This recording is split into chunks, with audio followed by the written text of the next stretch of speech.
time I close my eyes.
Gunners.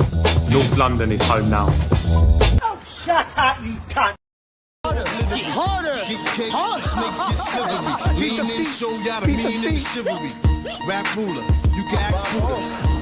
Right jab like Sabzuga. Oh, is it? Every member on my team is a shooter. Tight like a room, no room for intruder.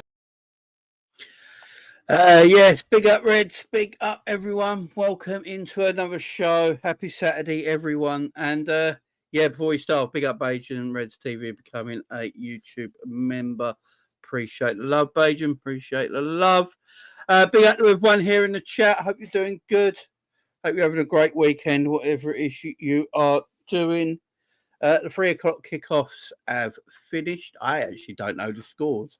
Before we start the show, let me just check out the football scores because 3 o'clock kickoffs should all be finished by now. Let's have a look. Oh my word, Brighton 2, Manchester City 2. Oh dear, West Ham 1, Everton 1. Nottingham Forest beating Ipswich 4-2, you know. Man, City are terrible. Big up everyone in the chat. Hope you're doing good. Great weekend. All that great stuff. So guys, what we're going to do today before we start, make sure you hit the likes, subscribe, share, all that beautiful stuff. Guys, we're going to talk about, obviously, the cup final, which is tomorrow. We're going to go through that. Also, we're going to be talking about these transfer rumours today as well, because there's quite a lot of transfer rumours going around right now. So, yeah, they keep coming out, and more and more and more. More and more and more are coming out now about these transfer rumours as well. One thing. Oh, hang on. How do I do this? Hang on, guys. Hang on. 1 second. 1 second. I've got something sent to me. Let me see if I can do this. Big up Lakers. Big up Gary. Big up James in the chat as well. Hope you're all doing well. Download. There you go. There we go. City spent another 200 million in January and can't beat Brighton home. Yeah, man. Yeah, it seems to be what it is at the moment. Be at Plague as well. Liverpool always with the radar turned in, but the end of nothing. Move along, people. Nothing to see here. Michael says Newcastle might be qualifying over City. Makes Isak less likely. Big up Johnson. Hi, Jay. Thoughts? And how much Alvarez will cost us, in your opinion? Big up to you, man. We'll talk about that. Big up Liverpool football live streams as well, guys. Don't forget go and subscribe to football live streams. I see that he started a YouTube channel. I believe he did a watch long the other day as well. Go and share the love, guys. They're all Liverpool fans around here. Please go and subscribe to football live streams. If I've got any mods in the chat who can actually put the link to his YouTube channel in the live chat, people go and subscribe, man. Go and subscribe. Go and subscribe. Liverpool content creators. Go and show them some love, man. Go and show them some love and subscribe, man. Subscribe. Yeah, Zone 14, you know, Tom cracked me up yesterday using Zone 14 stuff. I've never heard of Zone 14. No worries, man. No worries. Don't see Álvarez playing in the Prem again, unfortunately. Zone 14, even London doesn't have that many zones. No, 1 to 6, you know, 1 to 6. Álvarez just joined our fleet. He's hardly going to move straight away. So, look, let's get to this Álvarez news, because this Álvarez stuff's come out a bit of nowhere. It's came from a bit of left field. But I think there is a lot of truth to it. I do think there's a lot of truth to it. Let me see if I can. Here we go. Let me get the.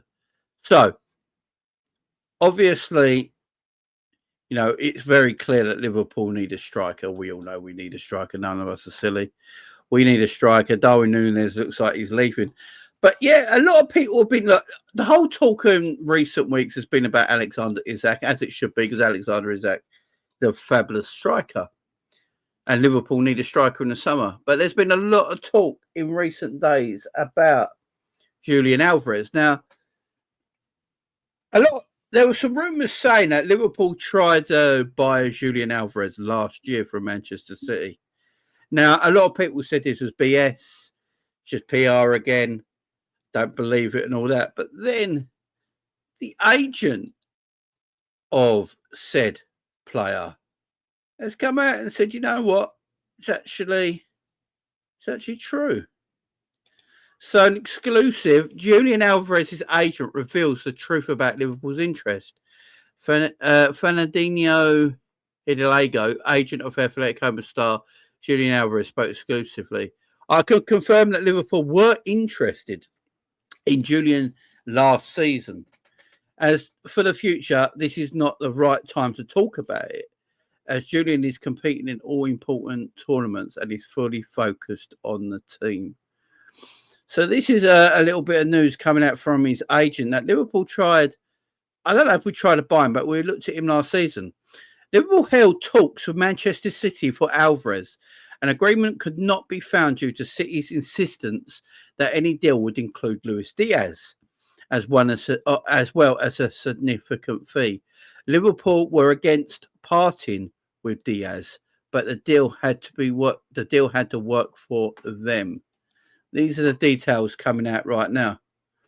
Now, if anyone remembers last season, does anyone remember last summer when there was a Luis Diaz to Man City link going everywhere around last summer? And it started quite early in the summer and it went quite, you know, the rumours ended quite quickly, though, quite abruptly. But there was a rumour last summer that Manchester City wanted Luis Diaz, and we wouldn't sell, obviously, Luis Diaz to Manchester City. We weren't about to do that. Yeah, but if everyone remembers, City were after Luis Diaz. Now, if you look at Luis Diaz as a footballer, Luis Diaz would probably suit Manchester City in the way Pep Guardiola wants to play more than he probably suits Liverpool Football Club right now.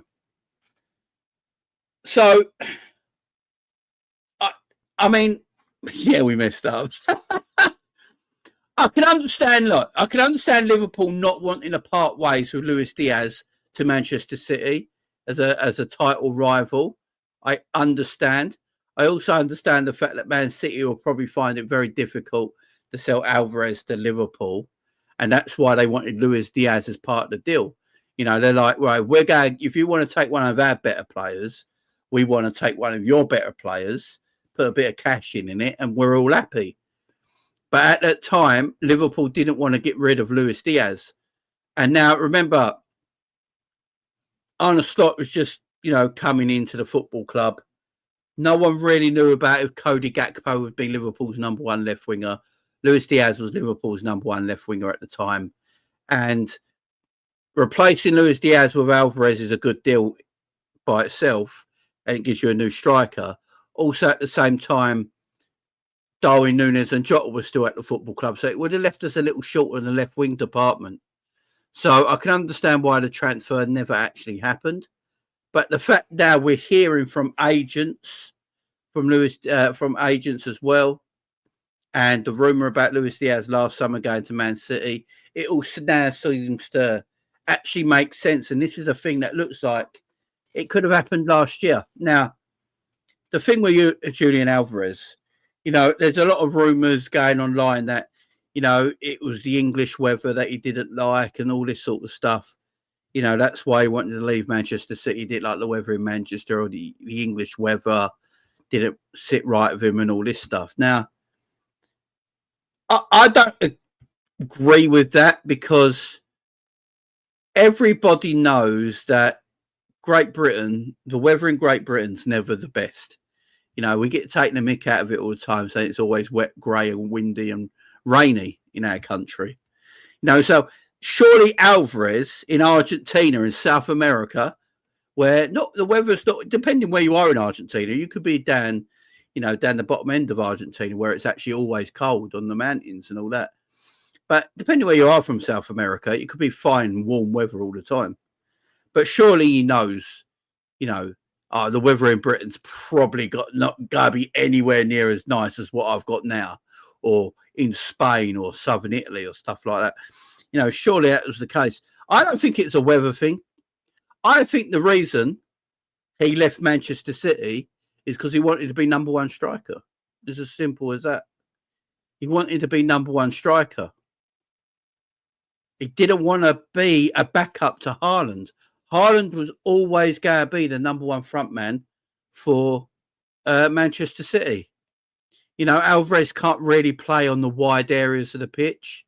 They tried for a little bit playing Haaland up top and Alvarez just in behind, a 4-4-1-1 formation. But Alvarez likes being the main guy. He wants to be the main guy up top like he is for Argentina. We like Mamouche, who has gone to Manchester City. Mamouche can play in that 10 role, and he can play in that wide attacking role as well. So he's going to get a lot more game time probably for Manchester City than Julian Alvarez would have done. Alvarez left Man City because he wanted to be number one. Manchester City fans will tell you that. I know a lot of Man City fans, and I big up Martin as well. I know quite a few, and they say the same thing. The only reason Alvarez left is because he wanted to be a first choice striker.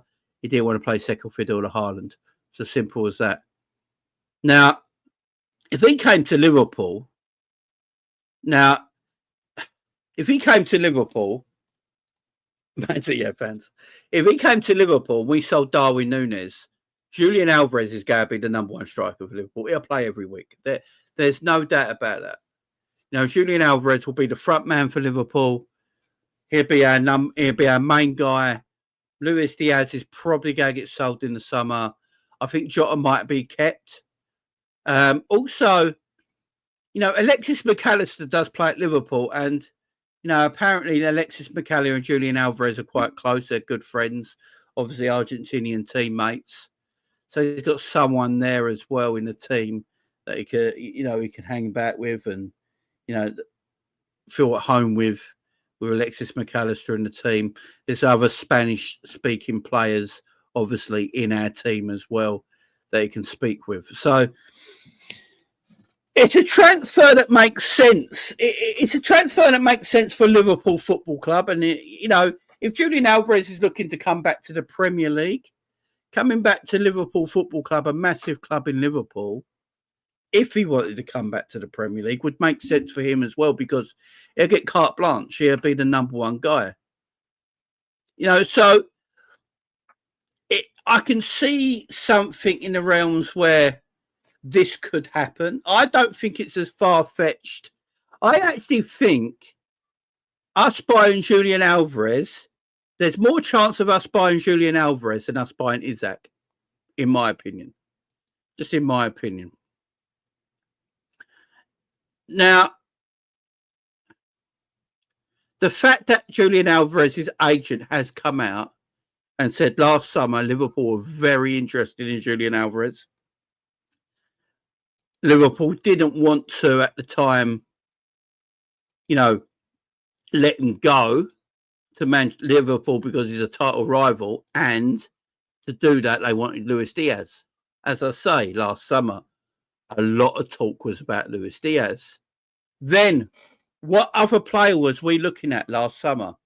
There was another player we was looking at last summer that would play on the left-hand side. Who was the player we was looking at last summer to play left wing for Liverpool? Anthony Gordon.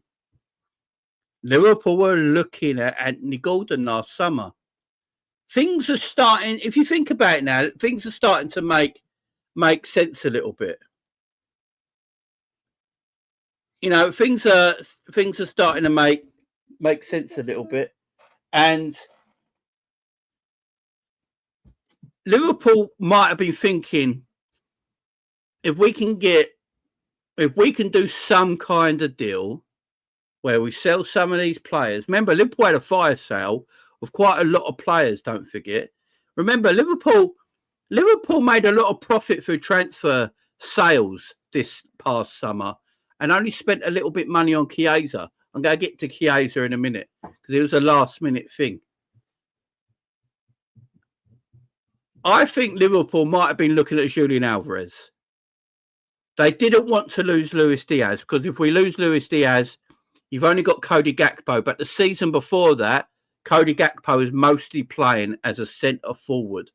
He weren't really playing left wing. Arne Slot's just come to the football club. They're not sure what Arne Slot wants to do, what he wants to play. Does he fancy Diaz? Does he fancy Gakpo? Who does he want in that position? Liverpool might have looked at it and thought there's a chance to get Anthony Gordon. Liverpool were actually this close. This close. If you believe all the rumours, Anthony Gordon has said it himself. Him to Liverpool was this close. I believe Newcastle wanted, was it Joe Gomez or a Kwanzaa or something like that, with money for Anthony Gordon. But Liverpool didn't want to lose a centre-back because then Liverpool would have to go centre-back shopping. Liverpool would have to go centre-back shopping. So they're trying to get like these positions. So if you put all this together with and the reason I'm putting all this together is because the agent of Julian Alvarez has come out and said Liverpool were in contact with Manchester City. Luis Diaz was wanted, apparently rumours abide, was wanted by Manchester City in the summer. Liverpool were looking at Anthony Gordon in the summer, as we know, but didn't want to use Joe Gomez or Kwanzaa as part exchange for the transfer. And and the reason Liverpool went to look at Anthony Gordon is because at the time Newcastle had PSR issues, were looking to have to maybe get rid of some players to make that money back. Anthony Gordon would be enough, but then they sold Minter. As soon as Newcastle sold Minter, the deal for Anthony Gordon was finished with. There was no deal to be played.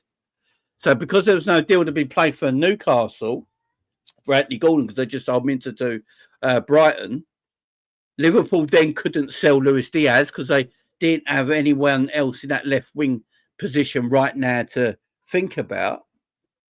So then they did it. Then they kept all their players, and nothing happened. And Julian Alvarez went to Atletico Madrid. Who's the winger? Who's the winger that came in right at the end of the window? Who's the winger that came at? Who's the winger Liverpool went and bought right at the end of the window?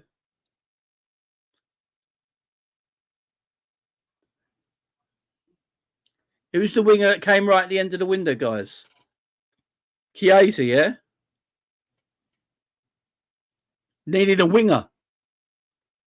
We needed someone in.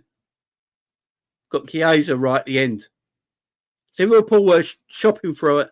They were shopping for an attacker. You know, they were shopping for an attacker. I think this might be a conspiracy thought of me, going a bit too over the top, but I have been reading about this most of the day, guys. I've been reading about, there's a big article about what the agent said about Liverpool and Alvarez. I went back and read about the Diaz stuff to Manchester City, the Liverpool trying to get Anthony Gordon, but they didn't want to lose a centre-back as part of the deal, so the deal was off. Getting Chiesa very last minute in the window as an attacking option. Not really spending money. Going after Zubimendi, but then not going after one else and telling Gravenberch he could do the deal. I think there's a lot of things that add up in this world. And, you know, a lot of the time, football is all about domino. That domino effect. You know, one player leaves there, one player leaves there, one player can leave there, and it all sort of makes sense. You have that domino effect in transfers. And it just didn't go our way. And that's why I think this Alvarez stuff could happen. I'm not saying it will happen. I'm not saying Liverpool will go back in for Julian Alvarez. There'll be a Liverpool player next season. There's a lot of work for that to happen. Personally, it's a lot of work to do for that to happen. It's not that easy. Considering he's only been at Atletico Madrid for one season, you know, it's not that easy just to go, oh, he's been at Atletico Madrid for one season, let's go and get him now. I've heard some people today saying that Man City didn't really want to sell Julian Alvarez to Liverpool as to a title rival like that, trying to learn from their mistakes of selling players to Arsenal in previous years. So they got a very, very good deal from Atletico Madrid. Couldn't say no to it. Sold him to Atletico Madrid. You know, and then Liverpool will come back a year later and buy him and bring him to Liverpool. So instead of going straight from Man City to Liverpool, when Atletico Madrid for a year, comes back, goes to Liverpool. I've seen that conspiracy go round. It don't wash with me. I just think Alvarez wanted to leave Man City because he wanted to be a number one player for a number one forward. Also, at the same time, in the summer, with the Diaz situation, if Liverpool went and got Alvarez in the summer and they went to City, you know what? Let's do that deal. We'll take Alvarez, bit of money, and you take Luis Diaz, yeah? Like swapping the two players and a chunk of change, and you do that deal, yeah? Liverpool are then left with 3 number 9s and 1 left winger and 1 right winger before we got Chiesa in. So Liverpool are sort of lopsided in their attack. What do they then do with Darwin? Was there any offers for Darwin in the summer? I can't remember any offers for Darwin in the summer. None.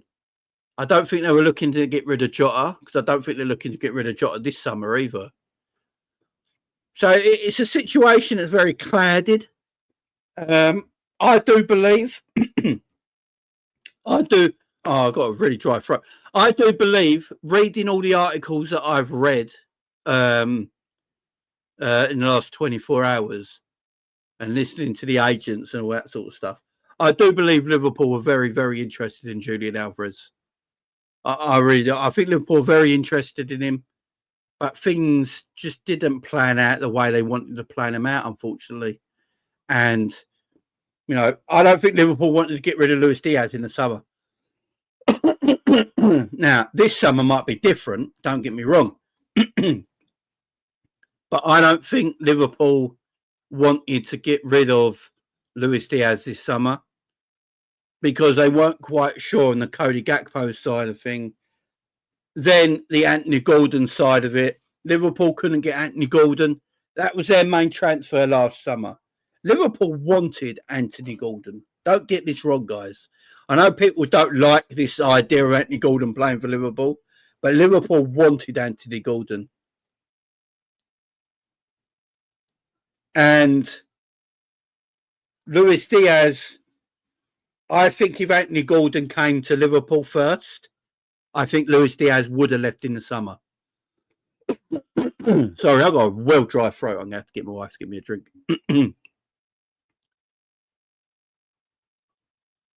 I think that would have happened. I think you would have started seeing a domino effect in our transfer window if Anthony Gordon's transfer went through. Because Anthony Gordon would have come to Liverpool. It wouldn't have been an issue.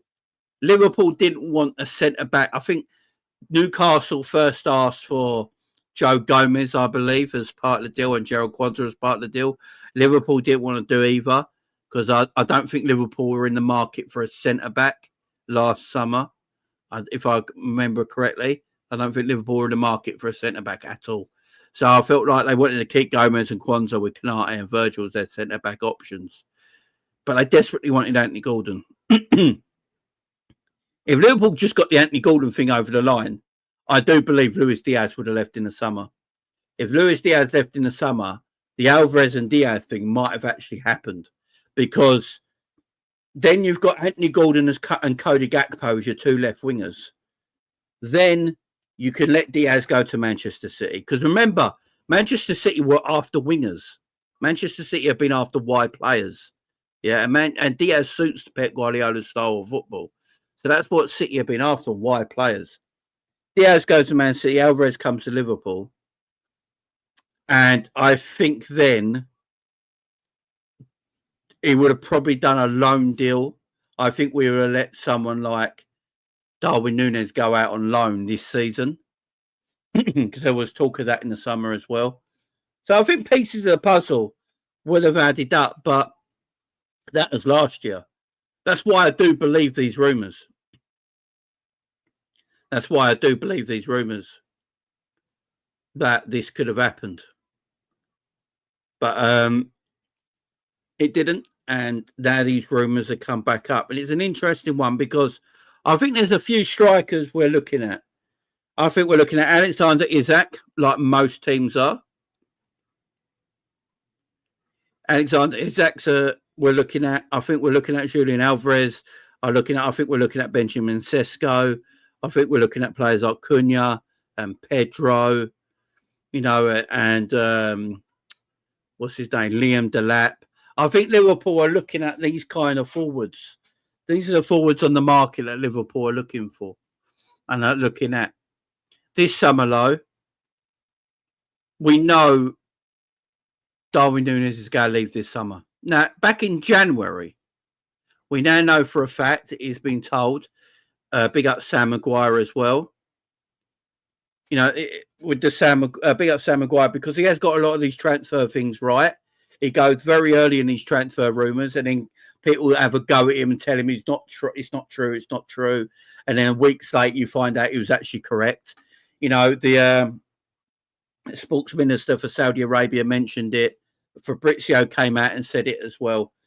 The bid for Darwin Núñez was there in January. There was a bid there for Darwin Núñez into January. Now, why did Liverpool turn down that bid? Why did Liverpool turn down that bid for Darwin Núñez in January? I think it's because no one else was available in January as well. No one was available for Liverpool to go and get in January. Who weren't available in January for Liverpool to get? Alexander Isak would have been impossible in January to buy. Julian Alvarez would have been impossible for Liverpool to go and get him in January. You can't go to Ipswich and just nick Liam Delap in January. Cunha was in negotiations of a brand new contract with Wolves, and Cunha signed a new contract with Wolves, so he wasn't available in January. Now, I know Kvaratskhelia was available in January, and I get it. I like Kvaratskhelia, but the problem is on a club trying to build a squad, you get rid of Darwin Núñez in January, leaves us with one striker. You buy Kvaratskhelia, that means you've got 3 left wingers, 1 right winger, a Chiesa that doesn't play, and a Jota up front on his own. The team's unbalanced, yeah? So Liverpool want a striker. That's what they want. They want a number 9. They want a number 9. Mamouche was talking to Manchester City, so that deal was not possible. You know, Mamouche talking to Manchester City, that deal wasn't possible. Benjamin Sesko is another player I believe wasn't leaving in January. I believe Arsenal tried for him in January or spoke to him in January. RB Leipzig said he's not going anywhere in January. So if players not available, you can't buy. So they turned it down for a reason.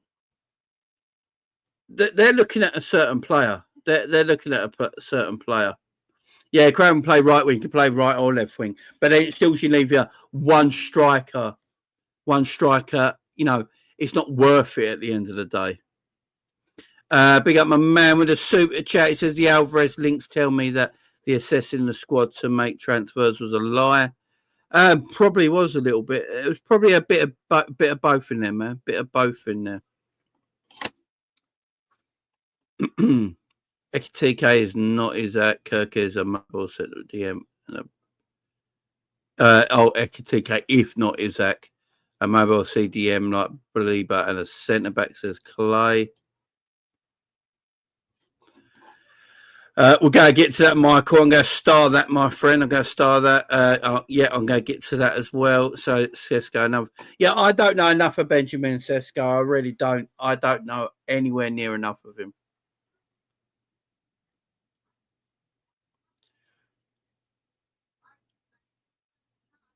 I think January,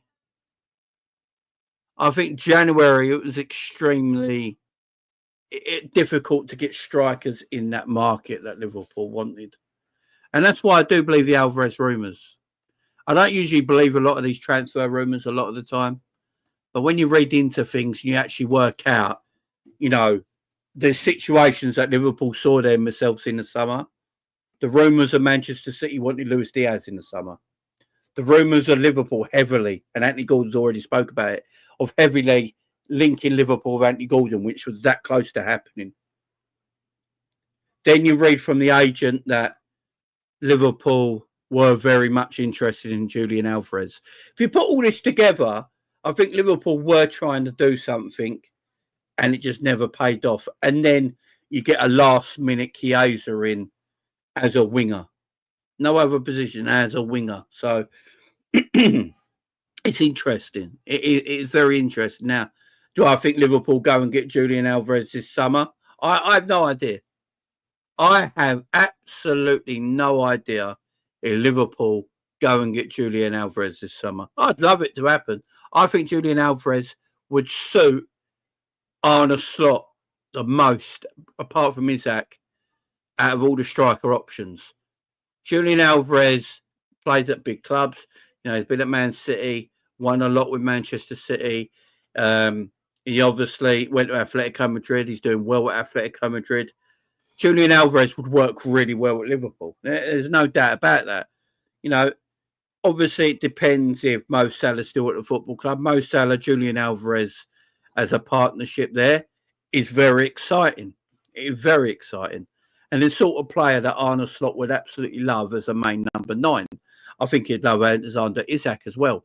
The thing about Alexander Isak, now, I don't know if you guys know about this, but the rumours in the last hour or so about Alexander Isak, that he wants to sit down with Newcastle in the summer and talk about a new contract. That's the rumours about Alexander Isak right now. And if them rumours are true, they could put in a release clause for Alexander Isak. I don't think Alexander Isak is needing to leave Newcastle as soon as people wish he could. You know, if Newcastle finish in the top 5 of the Premier League, which they could now, Man City dropping points again today, Newcastle are right in this top 5 hunt. If Newcastle finish in 5th place in the Premier League, they're going to get Champions League football next season. Alexander Isak doesn't really need to leave Newcastle next season if Newcastle get Champions League football. Also, if Newcastle get Champions League football, it opens up a little bit for them PCR and then go and spend more money in the summer. So Newcastle could be a force in the transfer market next year, which really doesn't mean Alexander Isak needs to leave Newcastle that desperately. He's still a young lad. So, yeah, there is rumours of him looking at signing a new contract with Newcastle, which if they do and he does something, I think they could put a release clause in there and go through that way. You know, so I think Alexander Isak at this moment in time might be off the table for everyone, not just Liverpool, for a lot of teams. So let's put Alexander Isak to the side 1 minute. Let's look around. Premier League only strikers. What are we looking at in the Premier League if you want to shop at home? You're looking at Liam Delap, who I rate. I think Liam Delap is a fantastic player, but I can understand it might be too early, in his career, right? So let's say no to him. Then you got Pedro. A lot of people like Pedro. My man Drifty, he loves Pedro. I'm not sure on Pedro. I don't think Pedro is an out-and-out striker that will get us enough goals to say we don't miss certain players. So let's put Pedro to the side 1 minute. Now, let's have a look at some of the more viable options. Cunha from Wolverhampton Wanderers. Obviously, Cunha just signed a new contract. I believe Cunha signed a new contract with Wolves, so he wouldn't go so cheaply the following summer. I would be shocked, absolutely shocked, if Cunha is at Wolves next season. I'd be shocked if he's at Wolves next season. He's a very talented player. He's getting goals. He's aggressive as well. Maybe sometimes overly aggressive because he's got 2 red cards. He's a bit of a screw loose, as Double A says. He's a bit of a nutter. But sometimes managers can feel like they can curb that aggression, But he's got a talent. There is a player there. He's going to cost you around 70 bag, About 70 million, right? 70 bag for Cunha. So let's say that's option B right there. Let's put Cunha over here. Option B. Pedro and Isak and Liam Delap, we're saying that ain't probably on the table right now. Cunha, option B. Who else we got? Who else we got in the Premier League? There isn't a lot else to look at, is there? Not really a lot. So let's look outside of that. Ekitike, I think that's how you pronounce his name. I'm not quite sure. Is it Ekitike? Now, obviously, the Frankfurt striker doing very, very good. Doing very well this season with Frankfurt, scoring goals, very techy. Looks like he's got a good football IQ about him. Let's put him in option B with Cunha. Roughly the same kind of price. Different kind of players, roughly the same kind of price, Who else is there? Benjamin Sesko. Now, Benjamin Sesko is been spoke about for the last couple of years now. You know, he's looked good in, like, everyone talks about him the last couple of years in Benjamin Sesko. Now, I'm not going to sit here and pretend I'm a big Benjamin Sesko fan. I don't know really enough about Benjamin Sesko, if I'm being truthful right now. I don't know a lot about him. I think he's like a 6'3", 6'4" striker. He's very tall. You know, he's very agile. He's got a good shot on him. He has a lot of potential. That's the word I hear a lot about. Probably got a decent transfer fee. Contract and wages would not be a problem. Let's put him on option B. So in option B right now in his forward line, we've probably got Ekitike, Benjamin Sesko, and Cunha. That's what we've got in option B right now, They're the 3 we've got in option B. Openda, the Belgium striker.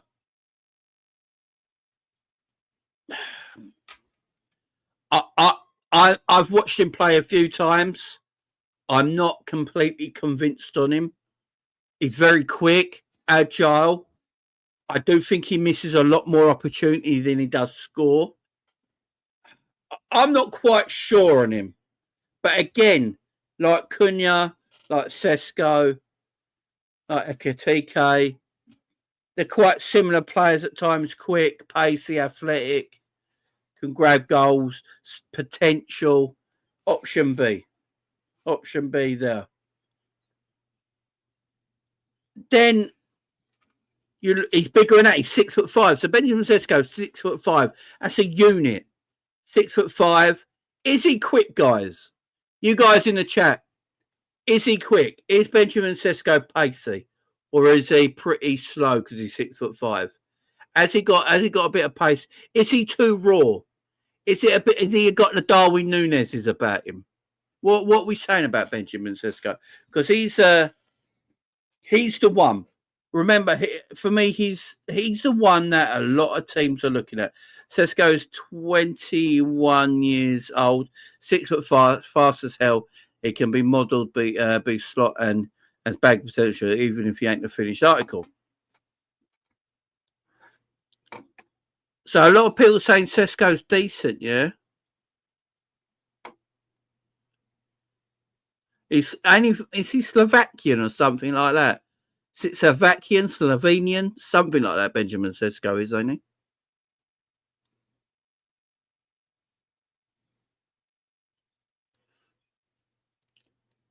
He's fast, yeah. He's quick, yeah.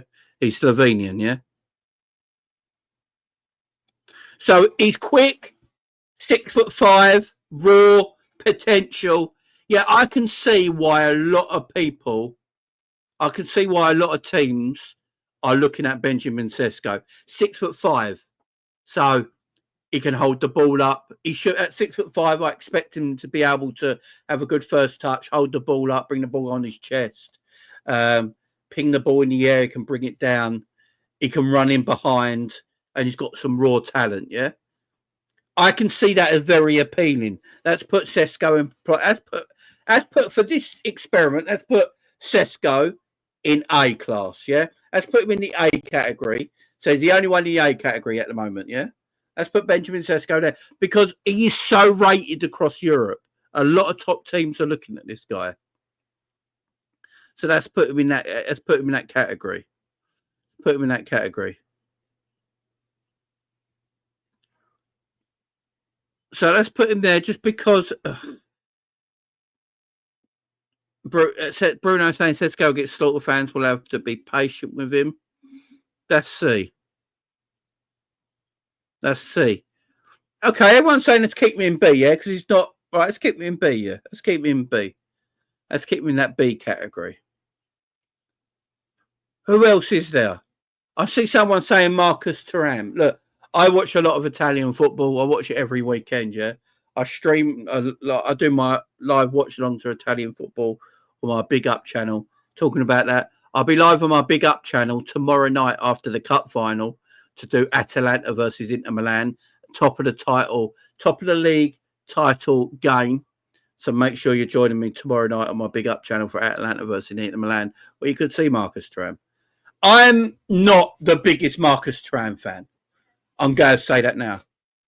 I'm not the biggest Marcus Thuram fan. He's not for me. He's not for me. Lautaro Martinez. I don't think Lautaro Martinez is the sort of player that comes to the Premier League. There is another player no one's speaking about. Do you know what? No one's actually speaking about this striker. We're talking about the Ekitike's, the Julian Alvarez's, the Benjamin Sesko's, the Delaps, the Appenders, the Marcus Thuram's, the Lautaro Martinez's, the Cunhas, the Pedros. There is one player that in Europe is one of the top goal scorers in Europe, and he actually is smashing it at Sporting Lisbon that no one's talking about, and that is Gyokeres. Now, Gyokeres is a player that for the last 18 months seems to be one of the best goal scorers in Europe. One of the best goal scorers in Europe. No one's talking about him. Why is Gyokeres not linked with anyone? Why is no fan base? Why is no one really talking about this guy? Why is it? What is it about Gyokeres that no one talks about? Because he has got a release clause. No one wants to match that release clause. No one's gone out and gone. So many players, so many teams need a quality goal scorer. It's not just Liverpool. There's hundreds of teams. There's quality European teams over Europe that need a goal scoring striker. No one's taking a punt on Gyokeres. Why is no one taking a punt on him, man? Why is no one taking a punt on Gyokeres? No one seems to take a punt on him. I think teams are worried that he would struggle against low blocks in Premier League football. Now, obviously, he did play for Brighton. He went to Coventry, done bits at Coventry, and then got his move. Do you think people are worried that Gyokeres is extremely talented, extremely good against sort of the higher line in European football, where he can play in behind? There's not a lot of press there. You know, there's not a lot of low blocks he's playing against. He can get him, and he can explode. If you look at Darwin Núñez when he was in Portugal for Benfica, that year, the year we bought him, I think he just scored like 32 or 34 goals in all competitions, yeah? We all thought we were buying an excellent number 9, yeah? Someone just scored 32 or 34 goals in Portugal. Then he comes to Liverpool and he struggles. He's never scored over 12 Premier League goals for Liverpool. Just scored 36, 34 goals for Portugal in Portugal. It's because of the way the game's played. Go back and watch a lot of Darwin Núñez's goals in Portugal. You know, it's completely different. It's completely different. I'm wondering that's why no one's taken the Gyokeres chance, man.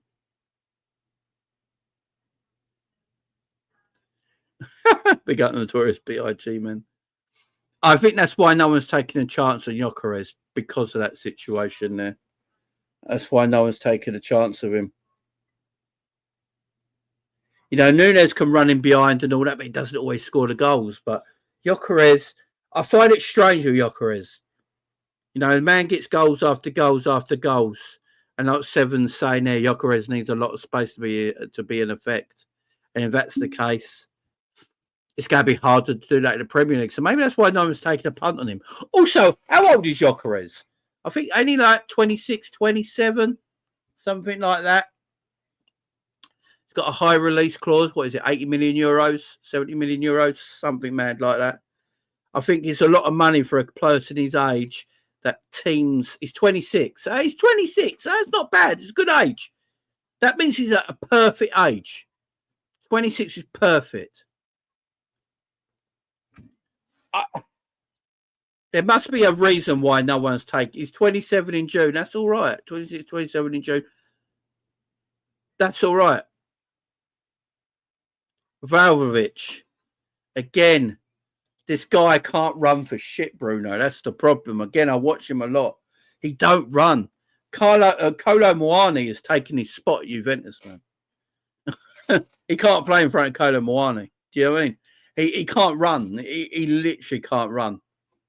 He can't run at all. Big up TJ. Big up Cotter as well. Big up everyone in the chat. Big up Martin as well. Notorious PIG. Big up a lot of you guys. If you are new around here as well, big up to you. Welcome to the Liverpool Jamie Phillips community. Appreciate you all being here as well. And now I look at Julian Alvarez, who I know Julian Alvarez is not, I wouldn't say he's like an elite goal scorer like an Isak is, yeah. I'm not going to say. But when I look at Julian Alvarez, I look at the level he's played at. Played for Argentina at the World Cup. Looked extremely good at the World Cup for Argentina. Went to Manchester City. Thought he looked very good for Manchester City. I actually feel like it was a little hard done by at Manchester City because he's a talented player. I thought he did really well in that season with City. He's going to Atletico Madrid, and he's had a good season with Atletico Madrid. He's the one player. If available, you could go and get. I would go and get Julian Alvarez. I really would. He's done it internationally for won the World Cup for Argentina, looking very good. He's done it very well for Manchester City, looking good. He's done it well for Atletico Madrid, looking good. Julian Alvarez, for me, is the least of a gamble out of all the forwards we've mentioned. And as Baller says, Alvarez has got that dog in him as well. Relentless pressing would suit us more than any other striker. I agree, Ballers FC. Absolutely agree. His pressing game is excellent. He's got that South American grit about him and aggression about him. I really rate Julian Alvarez. I really rate Julian Alvarez. He's the one for me I would look at as the least gamble. It would cost a lot of money. You're probably looking at 100. Him and Isak would cost the same money, right? If Isak is available, I think Isak and Alvarez would both cost 120 million. Something like that. They'd cost that much money, yeah? Isak's a better goal scorer. He's a cleaner striker of the ball. He's a better goal scorer. He's a better finisher. I think Julian Alvarez is all round the better footballer.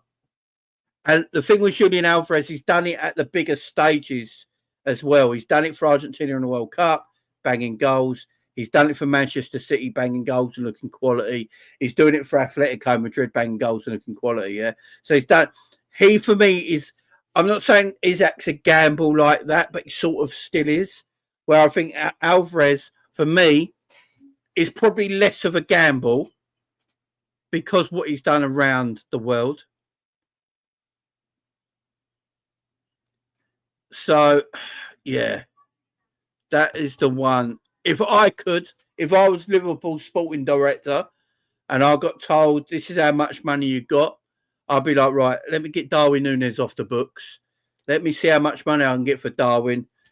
Transfer fee, get his wages off the book. And then I'm having a chat with Atletico Madrid. I know he's only been at Atletico Madrid for 1 year, but I do believe Atletico Madrid will sell for the right price. And if Liverpool want a striker, if Arne Slot wants a striker he feels can take Liverpool to the next level,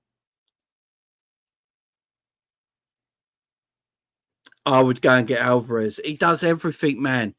Alvarez can drop in. He can drop in. He can link the play. Slot wants a striker that can link the play. It's why Jota plays more than Darwin Núñez. Darwin Núñez is quicker and runs off the shoulder, but Jota links the play and he can score goals. That's why Jota plays a lot. Alvarez can do that. He can link the play. He can drop in. He can also score goals in the box. He can score goals out the box. You know, we know he's got that ability in him. He can take players on. You know, he's got a good dribble on him. He can attack centre-backs and players and take them on with his ball running. It would suit him more. There's more players in Alvarez for me. Alvarez is the one. If I could, I would actually go and get Alvarez. If I could. I really would. I think Alvarez is a... I like Isak. I think Alexander Isak is arguably the most informed striker in world football right now. His finishing is at a super high level. He's very clutch as well. In these, he doesn't take a lot of chances to score goals. He's an elite level finisher.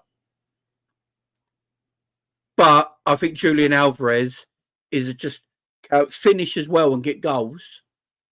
And I think he's all round a far better footballer for me. That will do more in this Liverpool team under Arne Slot than is. So if they're the same price, I'm going to get. I probably would go Julian Alvarez. Red Armchair Sports says apparently it's Julian Ward looking after the contracts.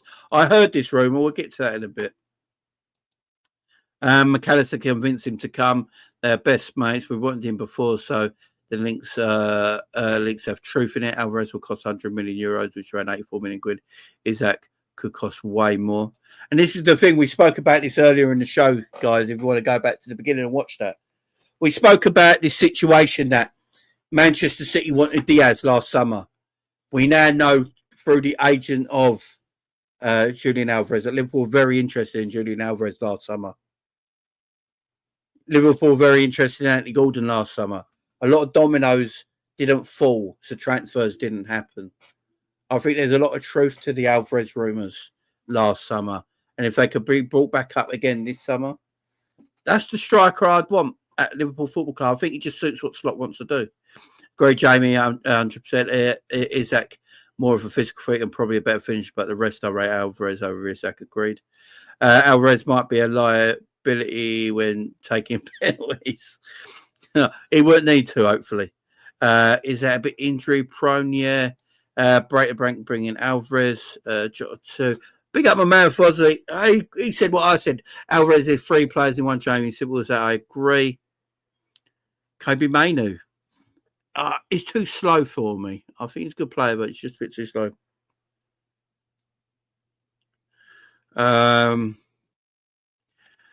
Liverpool lose Salah, Trent, and finish around 5th position next season. Mark my words, says Carlo Gambi.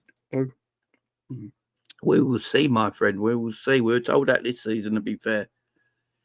He's Fowler and Firmino play out wide. Yeah, he can shift all over.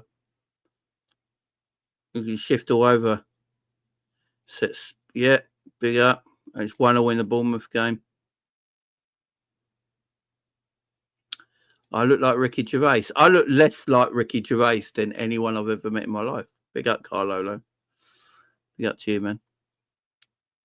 Liverpool will fall off after Cop leaves, mark my words, they said. Yeah, exactly. Sell Nunes to West Ham or someone. Look, Darwin would definitely go in the summer. There's no two ways about it.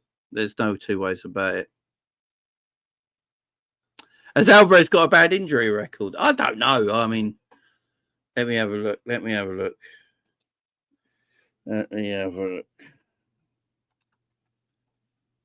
Julian Alvarez.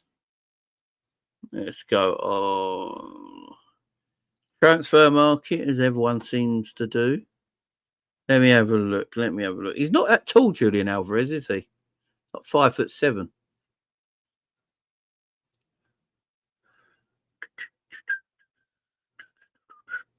Julian Alvarez has played 43 games this season.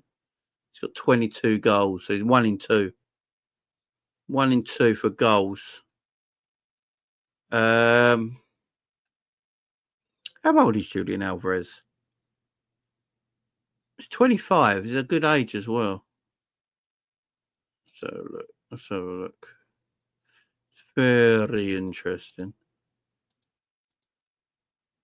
Julian Alvarez is not a better goal scorer than Isak. I have to make that clear. But in the Premier League, look. In the Premier League, Julian Alvarez scored 20 goals in 67 games. That ain't too bad considering he played second fiddle to Haaland. 20 goals in 67 Premier League games isn't too bad considering he played second fiddle to Haaland. And he's got 22 goals in all competitions this season for Atletico Madrid in 43 games. So he's basically a 1 in 2 guy. 1 in 2's cool, man. I'm all right with that. Let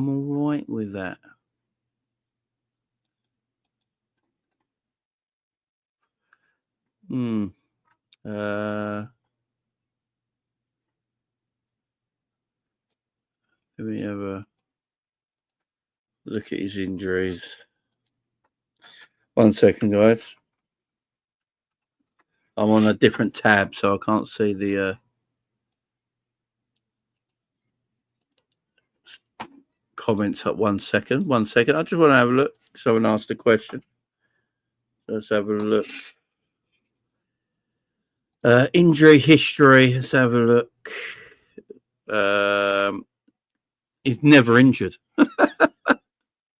He's never injured by the look of it. His injury history reads as this. Games missed 2. That's it. Apparently he's never injured. Apparently never injured.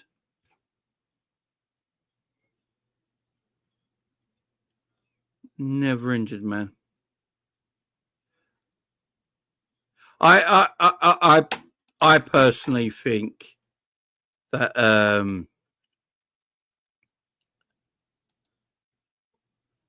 hang on, let me just, I don't know why I didn't do this before. There we go.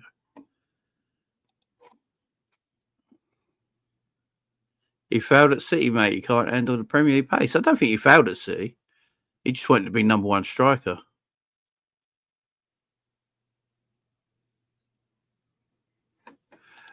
Keep in mind, played for a very defensive team. I was 1 in 2 goals. I know. AGM, that's what I'm saying. His injury record is excellent, and his goal record, considering, is actually really good. And he's 25. And he presses really well. He's aggressive. Can play in them wide areas as well. This might be the guy. The more I'm reading on Julian Alvarez, guys, the more I'm reading on Julian Alvarez, the more I read on Julian Alvarez, the more I want this guy now. The more I read on him, the more I actually like, you know what? He's reliable. He's barely ever injured. Scores goals. He's aggressive, can press, he's quick, can dribble as well. The more I read on him,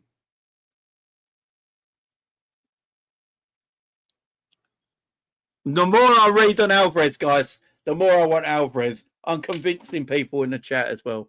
I'm convincing peeps in the chat as well. Right. If you had a choice between Alvarez and Isak this summer, who are you going for, guys? Put it in the chat.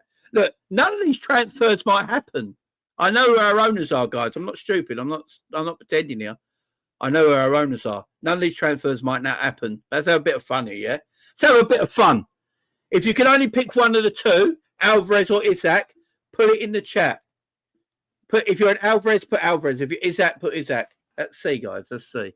Big up, Jack. He says, problem is Alvarez was only regarding last window. Yeah, I hear. I mean, he moved to Atletico Madrid. We wanted him last year. He got his move to Atletico Madrid. The thing is, I think Atletico... Here's the weird one. I think Digione. Who's Digione?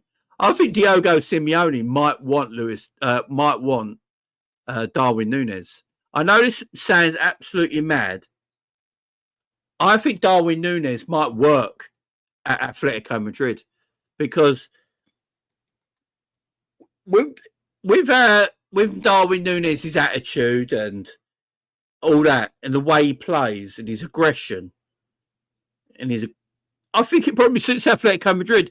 Obviously, Spanish-speaking football club as well will help him as well. So I think it could work. I think you could go like, we take Julian Alvarez, you have Darwin Núñez. You know. I know people think, God, keep Darwin. I need it. Perfect for us. Can only play multiple positions as well. We've got an Alvarez there. Don't tell Cal not to talk about it. I think Cal was all over Isak like a rash, man. Big up my man, Cal. But yeah, he's Isak's guy. I am going through all the details now. Alvarez's injury record consists of 2 days. His injury record's excellent. He scores goals. He's got 1 in 2 for Atletico Madrid this season. He scored goals for Manchester City as well. He's a World Cup winning striker. He's played in South America, England, and now Spain. He can lead the line. His all-round pressing game, link-up game. I think he's a better footballer. I'm Team Alvarez if I had the choice. Big up my man Michael, who's been a member for 30 months. Must be from day one, Mike. Big up you, man. Jay, I've been talking about Alvarez once. Be fair, Michael, in the chat, when we talk about strikers, he just mentions Alvarez. So, yeah, big up, Mike. Got another Alvarez one. Isak, Alvarez. Alvarez because of the money. I think it might be the same money, you know. Alvarez. No brainer, Alvarez. Alvarez, Isak, Alvarez, Alvarez. We chat thought was saying Isak, Alvarez in the main 9 and Delap in a rotation 9, you know. Isak, Alvarez.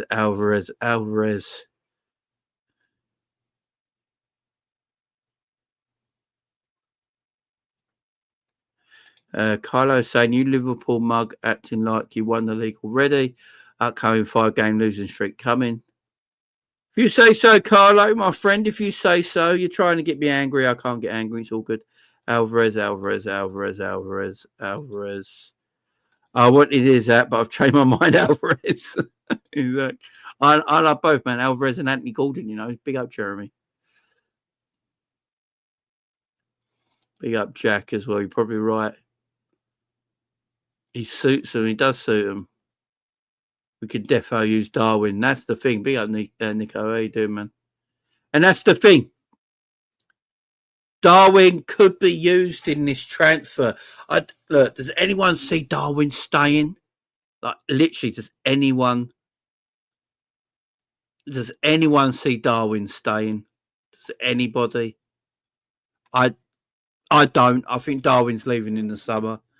If Darwin leaves in the summer, we get good money for Darwin. That transfer money is being used on the striker. Don't get that wrong. You know, if we sell Darwin in the summer, that money is being used. I just don't know on who. Look, I'm not silly. I know who my owners are. If it was me, I'd go and get Julian Alvarez.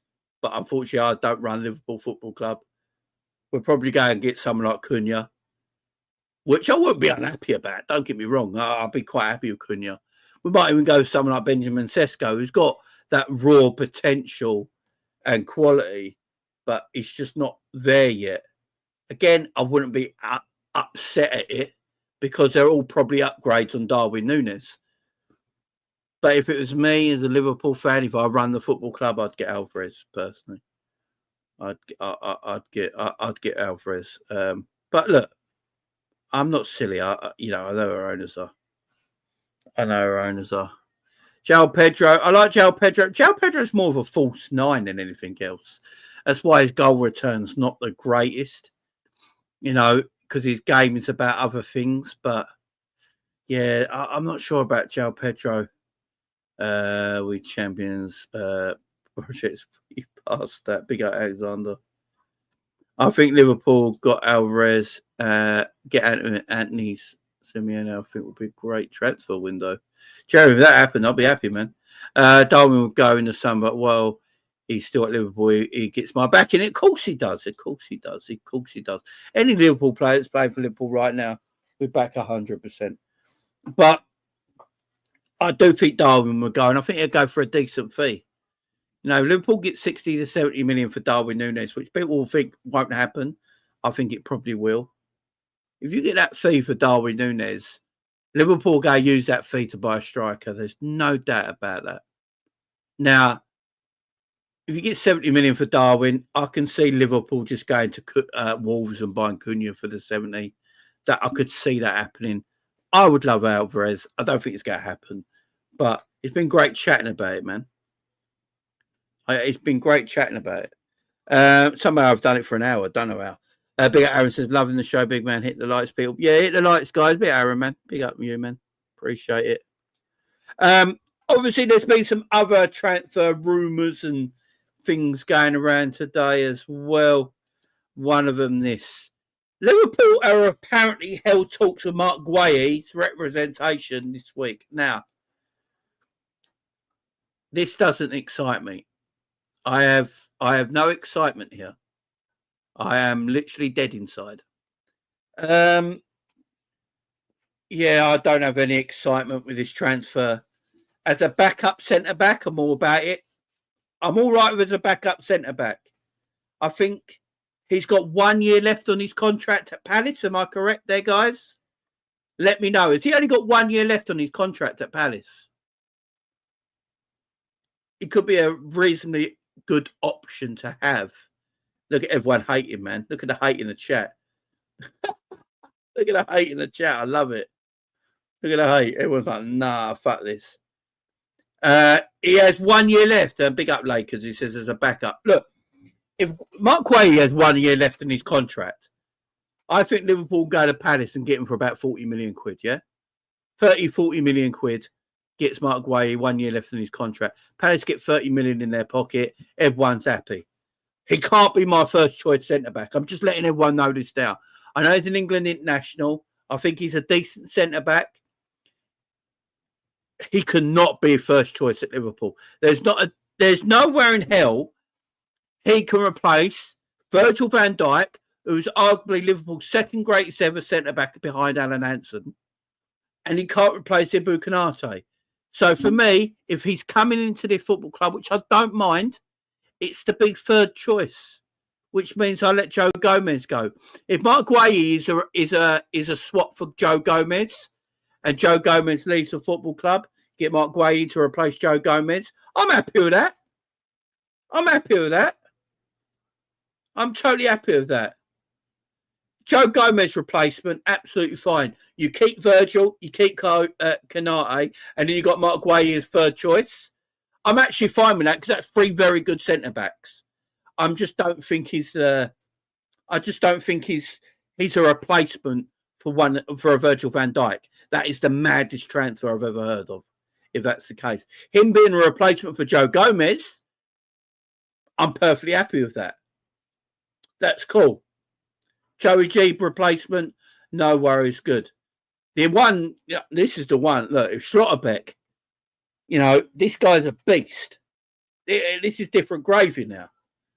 If you're going to get a Virgil replacement, maybe a Schlotterbeck because he's a beast. But I don't know. These contracts, man. These contracts, I don't want to talk about these contracts because they're getting me upset. I don't know what's going to happen in the defensive side of things. But yeah, Mark Guay has been linked heavily with Liverpool today, which is very interesting. Apparently the 3 favourites right now, the 3 strikers that are favourites right now to join Liverpool this season in the summer, guys, I'm just being told this right now. The 3 favourites to join Liverpool in the summer as striker options are Julian Alvarez, Isak and Benjamin Sesko. Apparently they're the 3 players in the forward line that Liverpool are looking at this summer. So the 3 strikers Liverpool are apparently taking this with a pinch of salt. What is it? What is it? A bit of this. A bit of a pinch of salt. The 3 strikers Liverpool are apparently looking at in the summer are Benjamin Sesko, Isak and Julian Alvarez. Again, not for me. But big up Dave O'Cott saying that Liverpool held talks this week with Mark Guay, representation. The agency also represents Anthony Gordon. Guay is expected to leave Crystal Palace this summer. Now, again, perfect Joe Gomez replacement. All over that. Liverpool also need homegrown talent. Don't forget that. Liverpool need homegrown talent in the summer because if we're letting go some of our players, we're going to need some homegrown talent. So I think he'll count as homegrown as well. So if you get him in, I can understand this transfer. I really can. Let's have a look at what other transfer news we got going at the moment. I think that might be it, Oh, João Gomez from Wolverhampton Wanderers. João Gomez. Apparently, Liverpool are closely looking at João Gomez at Wolverhampton Wanderers. João Gomez is a player I actually spoke about in last summer when we was looking for a midfielder, maybe. When Zubimendi didn't happen. I actually like João Gomez. I think he's a good player. I think there's a player there in João Gomez. I think I'm just not sure now, though, because of the way Liverpool have changed, the way Liverpool are playing now, the season we've had. My mind's been changed on João Gomez. In the summer, when I thought we needed a midfielder, I was like all up on João Gomez. I thought, yeah, you know what? He's too good for Wolves. Bring him in, man. But right now, I'm sort of like, I'm okay on it. You know, I've changed my mind on that subject of Joe Gomez, apparently. But I think they're most of the transfer news we had today. So any more news, I will bring you in future videos, guys. Don't worry about that. But guys, let's forget about. Look, this is the one ball. If I could buy a central midfielder in the summer, it's going to be this guy. The problem with Stiller, his release clause the following summer is only 35 million euros, I believe, which is like 29 million quid. It's absolute madness, yeah? Bayern Munich are going to be all over this guy like a rash, though. German, plays for a German rival. Yeah, they're going to get him for him all summer.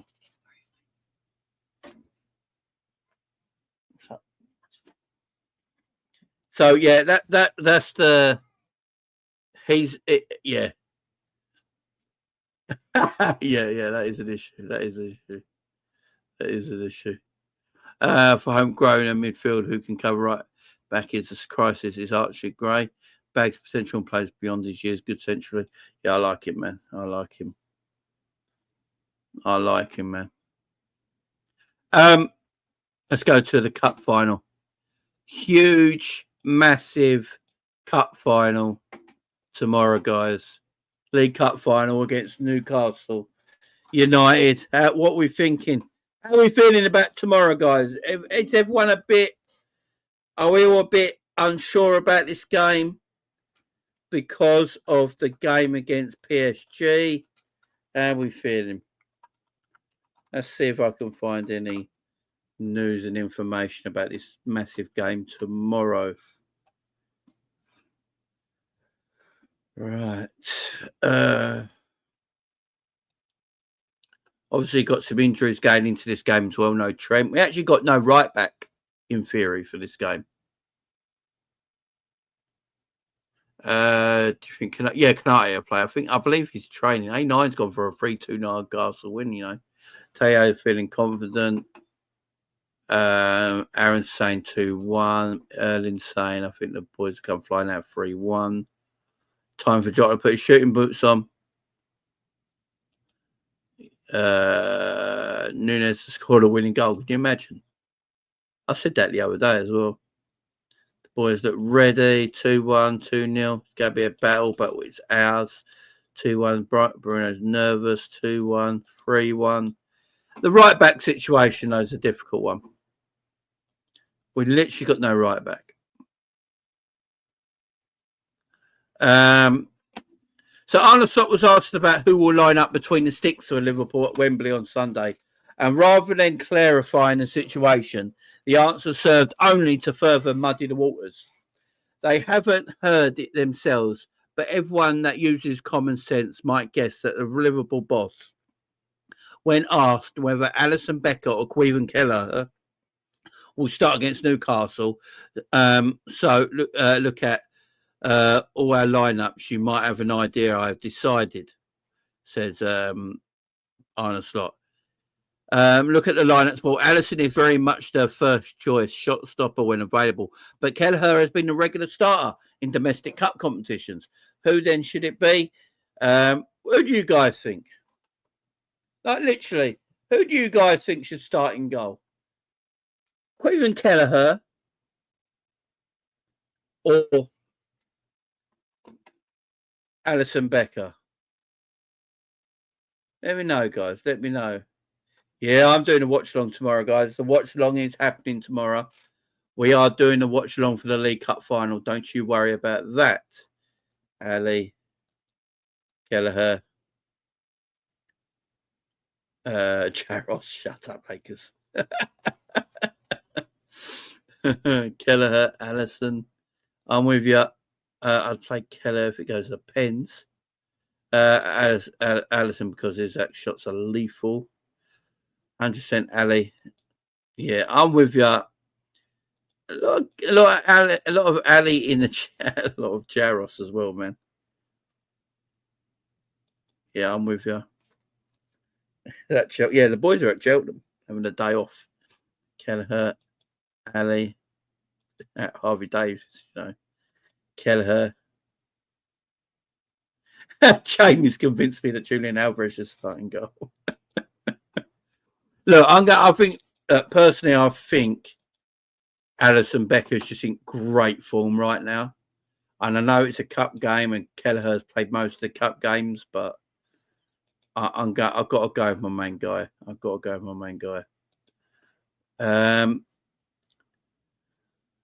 Right, let's do this, guys. Let's do this, shall we? All right, let me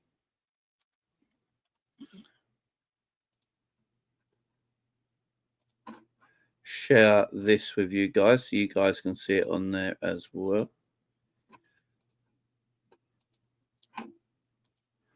Right, I'll go over here. Nice and little in the corner. Hello. Right, guys, let's pick our team. Baller says, Jamie, big up. I remember you back in Alisson when everyone said he was finished after he came out from injury. Yeah, man, it's mental, ain't it? He's like the best goalkeeper in the world, you know. He was just a little bit rusty. Man, it was a little bit rusty. It's getting likes 130. I don't even know what we're on for likes right now. I haven't even looked at what we do for likes. I've been over at least over 200 people in the live chat today as well. So we're at 103 likes right now. So yeah, get 130 guys. Mods, keep reminding people to hit the like button in the live chat. I'd appreciate it. Thank you very much. Let's go right back. Let's just start right back. Look, we've got no Trent and we've got no Connor Bradley. Right? No Connor Bradley, no Trent Alexander-Arnold for this game. It's a cup final. It's a big game. What do you think Arne Slot does? Now, there's a few options. The obvious option, my wife just shouted Endo, big up. The main option is Kwanzaa. We know. Kwanzaa's played right back a few times this season. All right? I think he's played as many games at right back as he has centre back, to be fair. The other option is obviously Wataru Endo, who has played right back before. And the other option, this is a mad option. Hear me out here with this option. Curtis Jones. I know people will go, Jamie, what the hell are you chatting about? Curtis Jones has played right back before. Now, Curtis Jones could then do the invert thing where he goes inverted and goes into midfield from the right back area. Now, it might be a weird thing to say, but he has played there before and he actually played quite well. If you play Curtis Jones in the right back position, he could go into that inverted area of the pitch. Like if I let me just put look, I think we all pretty much know who's going to play here. Yeah, I mean we're not. I'm spelling people's names wrong now. That don't work, does it? There we go. Spelling people's names wrong don't help.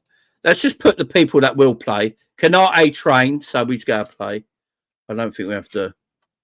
We have to worry about that. Virgil van Dijk will play. Right.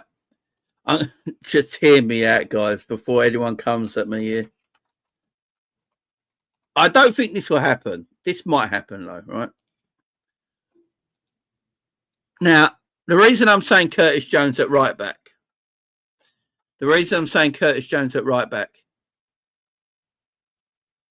He might want to go and take up more midfield area.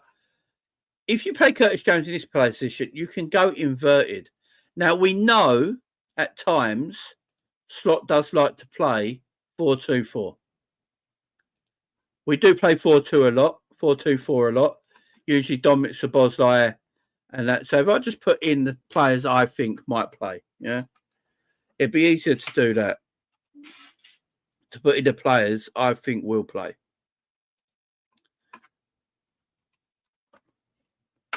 And then we'll talk about it after.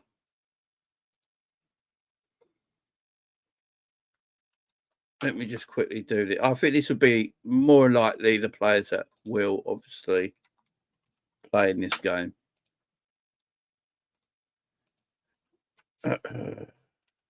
Here's a cup final. He's going to pretty much go with his best team, guys. Let's be fair here. Man's going to go with his best team.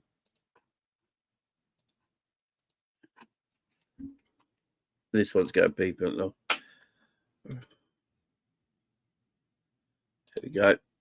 Right.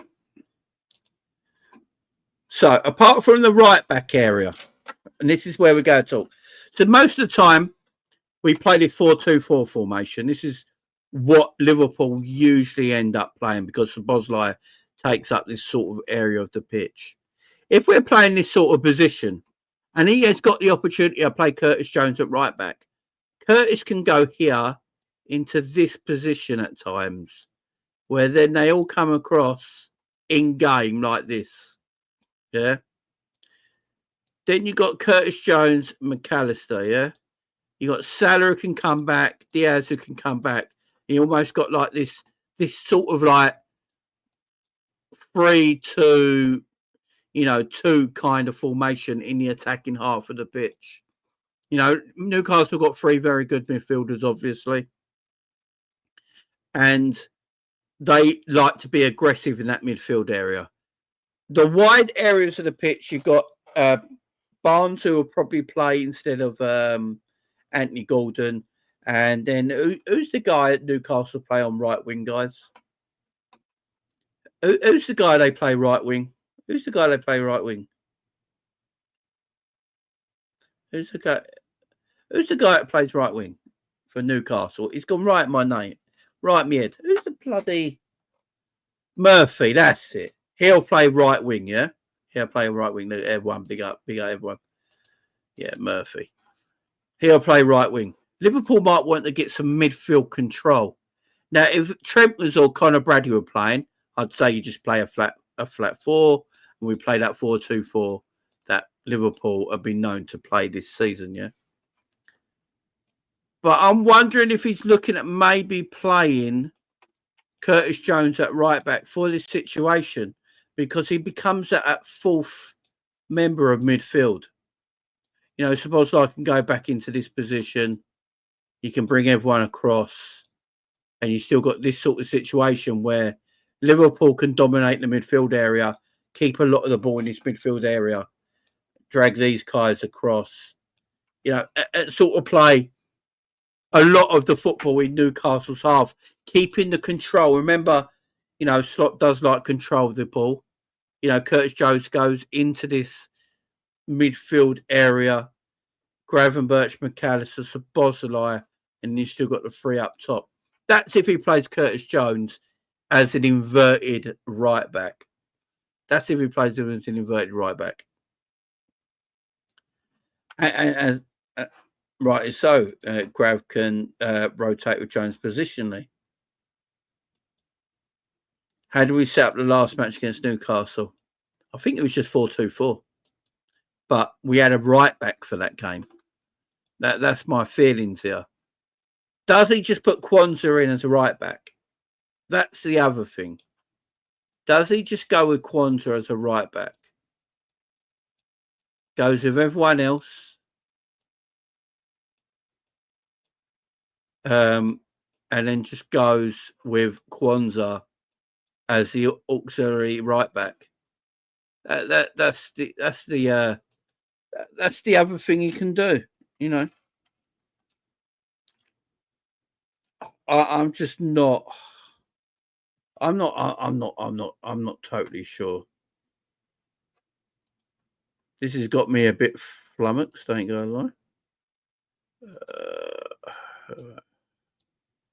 Let's go with oh my god, don't want that happen. How do I remove? There we go. Let's get Kwanzaa in. How do I spell Kwanzaa? It's Quuan, isn't it? It's Quuan? Quuan. There he is here. There we go. So say we go Kwanzaa at right back, which is the easiest choice. Most likely Kwanzaa. Let's go Kwanzaa as the right back. The easiest choice, as you're saying, guys. It makes sense. I might be thinking a bit too technical there. Obviously, Kwanzaa's not a natural right back, but he does have talent. Now, he is more of a defender than you would say Trent is. But when you take a centre back and you put them into a wide position, they get a bit lost sometimes with the forward runner. So say you got your forward runner here. centre-backs don't usually like to be out wide. They don't usually like to be in isolation. For a centre-back, a full-back area is very an isolated place where they can get caught one-on-one quite a lot. They like to have the game in front of them, and they like to have protection in front of them. We know Mo Salah is not going to run up and down the wing for 90 minutes. It's not Mo's game anymore. Diaz will. Diaz will probably run up and down the wing for 90 minutes and protect Robbo as much as he can. Salah, on the other hand, he will come back. I'm not saying he doesn't come back, but he's not going to be up and down all game, which means Kwanzaa could be isolated on a one-on-one situation quite a lot. Now, if you play Curtis Jones there and you play him inverted, you might get rid of that one-on-one defending because you're going for a more controlled setup in midfield where you're putting an extra body in midfield and going for a little bit more control and taking a gamble on that right back area. So it's an interesting one.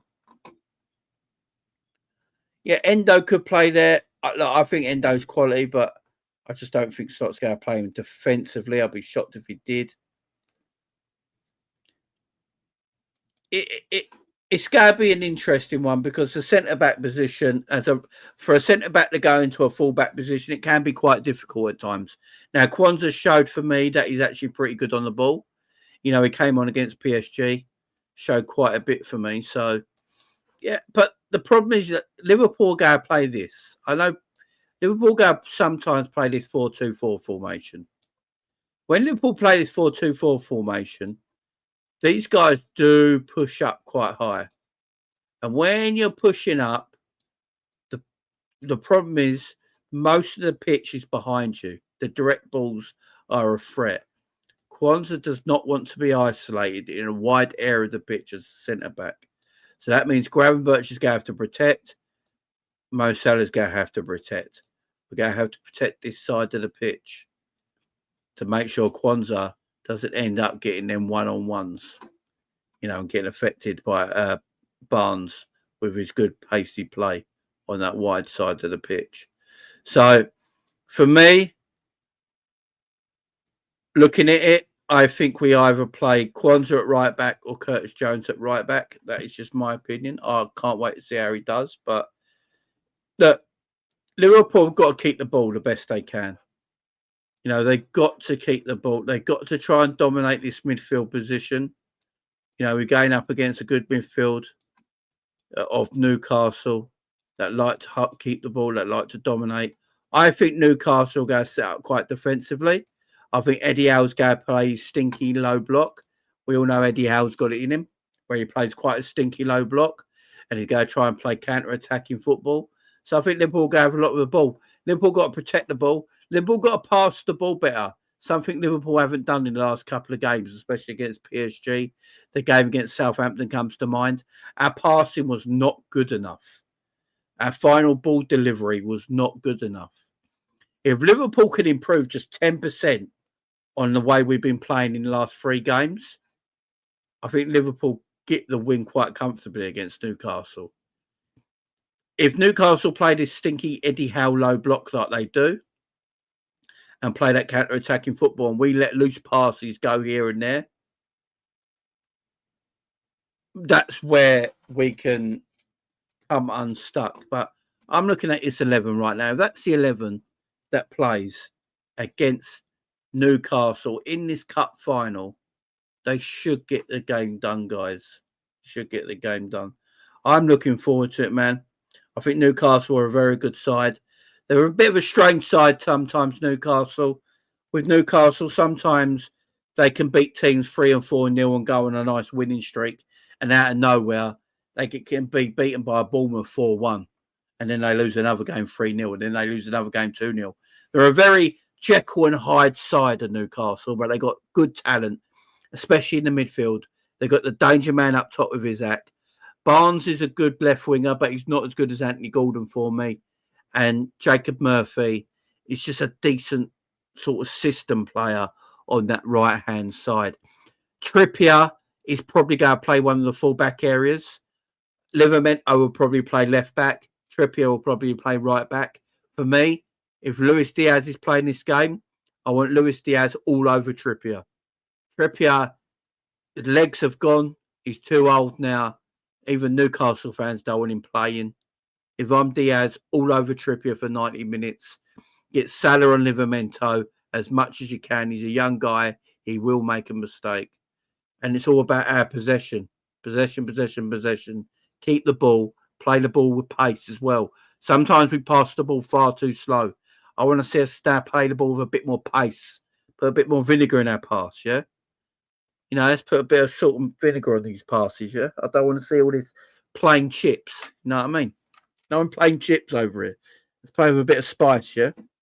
Play with a bit of spice and we'll win this game. But guys, I'm going to leave it there. I am doing the watch along for the final tomorrow. It's going to be a cracking game. I'm looking forward to it. Cup finals is the best, man. You can't beat cup final week. We can't beat cup final week. So I'll be here tomorrow, guys. I'll be live around 4 o'clock. I believe the kickoff is at 4:30, I believe. So yeah, I'm looking forward to it. Álvarez there for the weather. That's not what all Man City fans say, Fazer. I know Dap said it, but some Man City fans also said he left because he didn't want to play second choice to Haaland. And you're telling me, see the weather thing, you're telling me that he never knew that Britain was cloudy and wet and cold. I mean, come on. Do you know what I mean? But yeah, big up to everyone. I'll see you all tomorrow. Enjoy the rest of your day. Cup final Sunday tomorrow. We'll be here. Looking forward to it. I'll see you at 4 o'clock on my channel for the watch along, guys. Enjoy the rest of your Saturday. Whatever it is you're doing, big up to you all. Bye-bye for now.